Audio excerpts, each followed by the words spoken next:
नमस्कार. हिरवळीच्या प्रवासात तुम्हा सर्वांचं खूप मनापासून स्वागत. हिवाळा हा ऋतू झाडांचा विश्रांतीचा काळ असतो, हे आपल्याला सर्वांनाच माहिती आहे. आता वातावरणामध्ये उष्णता वाढू लागल्यामुळे झाडे आपल्या विश्रांतीचा काळातून उठलेत. आता या वातावरणामध्ये झाडे फार सक्रिय असतात बरं का.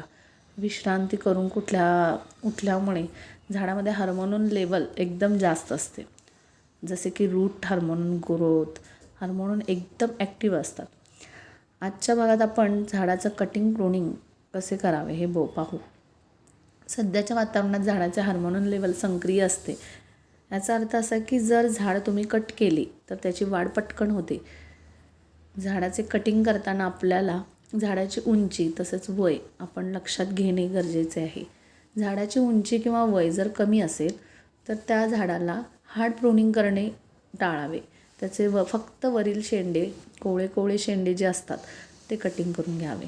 आपल्या झाडाची उंची जास्त असेल, एखादे झाड जर वाकडे तिकडे असेल तर त्या झाडाला आपण अगदी चांगला आकार आता देऊ शकतो.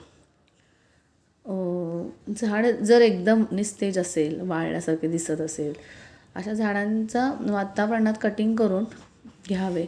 झाडाचं सीझन उन्हाळ्यामध्ये आहे, अशा सर्व झाडांचे थोडेफार कटिंग करणे गरजेचे आहे.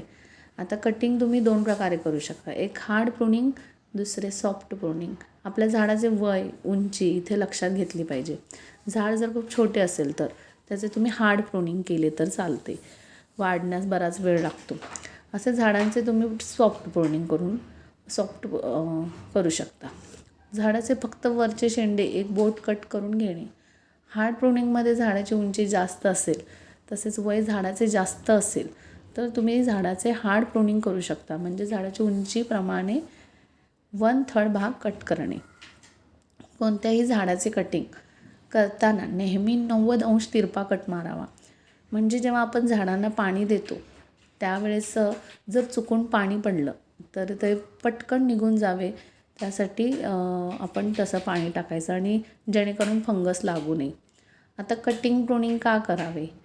या वातावरणात झाडाचे हार्मोनल लेवल सक्रिय असते, आपण पाहिले. त्यामुळे तुम्ही या ऋतूमध्ये जेवढे झाडांची कटिंग कराल तेवढे झाड जास्त डेरदार बनते. निसर्गाचा एक नियम आहे, तुम्ही एक फांदी कट केली तर तिथे 2 फांद्या फुटतात. किती सुंदर आहे. काही झाडे असे असतात त्या झाडांना फक्त शेंड्याला फुले येतात. अशा वेळी जेवढे तुम्ही झाडाचे कटिंग कराल तेवढी जास्त नवीन फूट येते. नवीन फांदे जेवढे जास्त फांद्या तेवढी जास्त फुले. एखादे झाड उंच वाढले व त्याच्या फक्त शेंड्याला पाने असतील व खोड रिकामी असेल तर ते झाड दिसायला इतकं चांगलं नाही दिसत.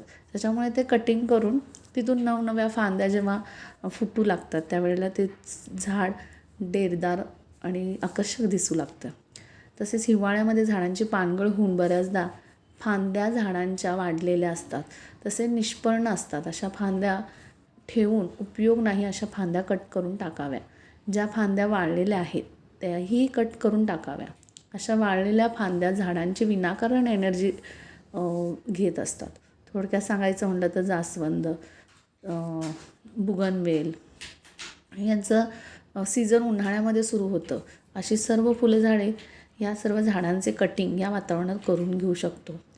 काही बागप्रेमी आपल्या झाडांना एवढे जीव लावतात की आपले झाड कट करायचं इच्छा होत नाही, कल्पना पण नाही करू शकत.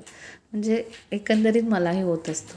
पण शेवटी आपलं झाड जर निस्तेज आणि चांगलं राहायला पाहिजे असेल तर आणि पुढच्या काळासाठी ते आपल्याला खूप छान फुले देण्यासाठी आपण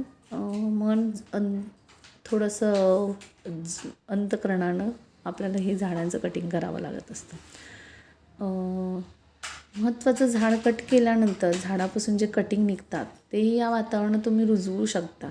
त्याचे कटिंग यशस्वी होण्याचे प्रयत्न खूप जास्त असतो. आता कोणते झाड कटिंगपासून तयार होते याचा विचार करण्यापेक्षा निघालेले सर्व कटिंग मातीत खोचून देऊन टाका. त्याच्यानंतर ते झाड खूप सुंदर होईल. एखाद दुसरं तरी झाड जगेल, बाकीचे मेले तरी. तर प्रयत्न करत राहायला काही हरकत नाही.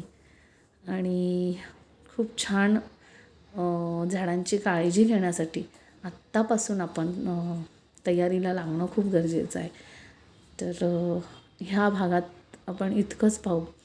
पुढच्या उन्हाळ्याची घेणाऱ्या म्हणजे उन्हाळ्यात आपण झाडांची कशी काळजी घ्यायची या संदर्भात आपण बोलू.